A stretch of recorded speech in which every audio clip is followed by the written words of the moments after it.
BNJ From Kids, j'espère que vous allez bien. Je vais vous montrer aujourd'hui tout sur l'autobronzant. Pour tout savoir, l'autobronzant va colorer la peau par une réaction chimique. L'actif principal, c'est la DHA. C'est un sucre issu de l'écorce du châtaignier et qui, au contact de la kératine, va justement colorer la peau. Il y a différentes sortes de produits et de textures, donc à savoir sous texture gel, sous texture mousse, en gel douche, en concentré à mélanger avec sa crème de jour pour le visage. Et bien sûr, en institut de beauté, on vous le fait généralement par pulvérisation.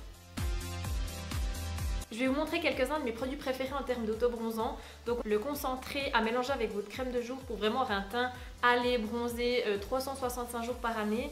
C'est en fait le Addiction Concentré Éclat de chez Clarins. C'est vraiment 2-3 gouttes à appliquer directement dans sa crème de jour. Vous mélangez bien et tac, vous appliquez ça uniformément. Attention à bien aller jusqu'à la racine des cheveux pour pas avoir de démarcation non plus. Et faites attention de ne pas venir trop près du contour des yeux, restez vraiment toujours un petit peu en dessous. Ensuite, pour mon gel douche préféré autobronzant, c'est la marque Saint-Tropez qui est vraiment top.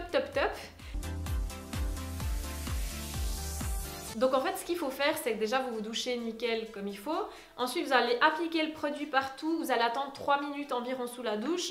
Et ensuite, vous allez rincer et vous sécher délicatement avec un linge foncé en sortant. Et franchement, pour les nanas pressées, qui n'ont pas le temps, etc. et qui ont envie que ce soit rapide, bijou. C'est un bijou. Ensuite, tout ce qui est texture mousse.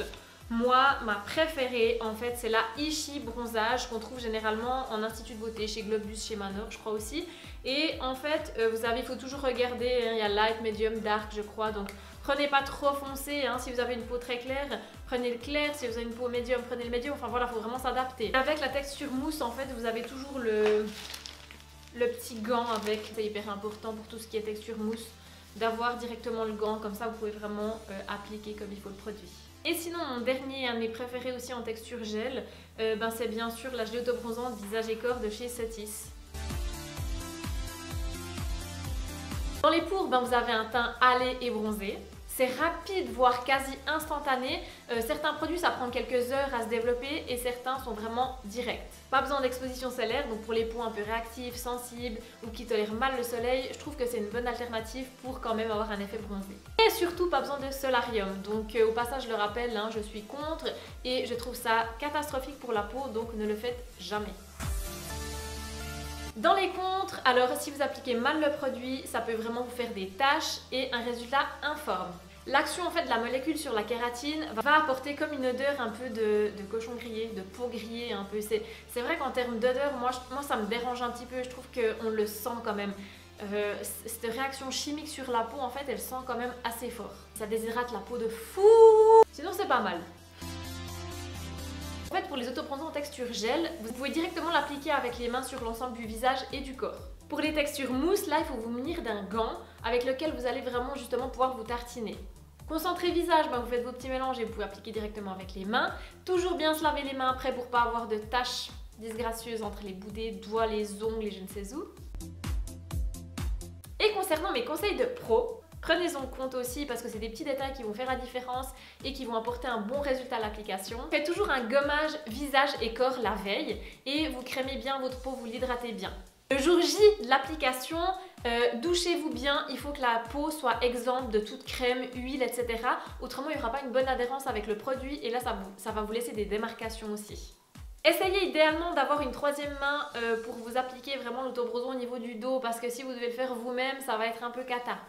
Avant d'appliquer le produit aussi, il faut savoir qu'il y a des zones beaucoup plus kératinisées au niveau du corps et c'est des zones qu'il faudra protéger d'une crème un petit peu plus riche pour éviter que l'autobronzant se mette entre les sillons de la peau et que ça vous fasse des amas et des taches à certains endroits. Donc à savoir les coudes et les genoux, le tour des malléoles au niveau des pieds et aussi les cuticules au niveau des doigts parce que si vous venez en mettre sur les mains, si ça touche les cuticules, ça va foncer les cuticules, ça sera une catastrophe, vous ne pourrez plus l'enlever. Sinon, effectivement, évitez les habits blancs le premier jour parce que ça risque de les tacher. Moi, franchement, pour tout vous dire, ce que je fais si je mets de l'autobronzant, j'essaye de faire ça un dimanche ou un jour où j'ai rien prévu. Comme ça, je peux rester un peu en sous-vêtements chez moi ou avec un petit short, un petit haut assez ample.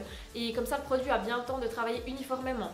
Si vous le faites juste avant d'aller au pieu, par exemple, vous allez dormir dessus, vous allez un peu écraser, etc. Vous allez en mettre plein de lit peut-être. Et le produit ne va pas se développer de manière uniforme en fait. Donc voilà, vous faites ça le matin. Et au niveau de la douche, ne vous douchez pas le jour J de l'application. Attendez le lendemain pour vous doucher. Comme ça, on est sûr que le produit est bien agi. Hydratez à fond les ballons, hein, mais je vous jure, mais ça c'est vraiment la clé. Donc le premier jour, vous hydratez pas parce qu'il faut vraiment que le produit puisse bien travailler. Et ensuite de ça, les jours qui vont suivre, il ne faut pas arrêter. Et au niveau de la tenue, ça dure entre une semaine et 10 jours grand maximum. Donc la durée est quand même assez courte. Donc calculez bien si vous avez un événement ou autre de le faire le plus rapproché possible. Voilà, on arrive en fin de vidéo. J'espère que ça vous aura plu. N'hésitez pas à commenter, liker et surtout abonnez-vous. À bientôt, ciao!